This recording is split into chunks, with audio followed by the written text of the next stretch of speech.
Hey guys, it's Paige here for the exclusive interview with Existing Condition for EGO Magazine. Yeah, Presley, how are you guys doing today? Good. And yourself? I'm doing good, thank you for asking. What do you want Edmonton to know about Existing Condition? I want them to know that it's like truly sustainable fashion. Like the basics are made from textile waste produced by the industry, so it's already closing somebody else's loop. And then they're biodegradable as well, so they won't contribute to waste. And then all of our cut and sew pieces are spotlighting like really innovative materials that I think people would be interested to know about. Like outside of the environmental impact as well, like they're sustainable in that like the working environments for the people that are actually making the clothes, making the textiles, and putting everything together, shipping, printing, all that is good as well. Everybody's paid what they need to be paid. Everything's great. Yeah, all the way to farm too, like all the way to where like the cotton was originally gotten from for the textile that's recycled. How important is it to have sustainable clothing lines in a world full of like fast fashion? Oh my goodness, it's so important. Like honestly, I think people don't realize like how long this, I mean obviously like environmental damage has been happening in every industry pretty much, without exception, for many decades, but I don't think people understand how like long this has been building in fashion and how like just in like the level we've reached, the amount of the level of consumption that has become acceptable for the average like middle of the road consumer is just so unsustainable. Like it's insane. I think it's like it should be the barrier for entry with a new fashion brand. Like I think if you're a new fashion brand and you're not thinking about sustainability, you've already missed the mark. 100%. And like it might sound a little bit harsh, but it's the fact of the matter. If you look at how much textile waste the average person around the globe is throwing out per year. Has fashion always been important to you? When I was younger, I started doing like graffiti and everything, and then from there, like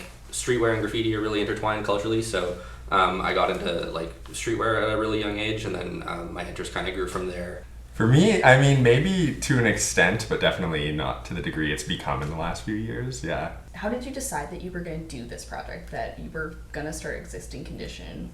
I think our sensibilities just align really well. So like, I mean, design sensibilities were always on the same page, but then, skill set integrates really well. Like me being background in garment design and then kind of more the business side of things. And then Liam just with graphic design, typography, web design. His experience with that, we meshed quite well. And so we saw each other working on projects so low that if they had come together under the same roof would have really gelled. And so that was like the catalyst for us to start. How important is networking in fashion?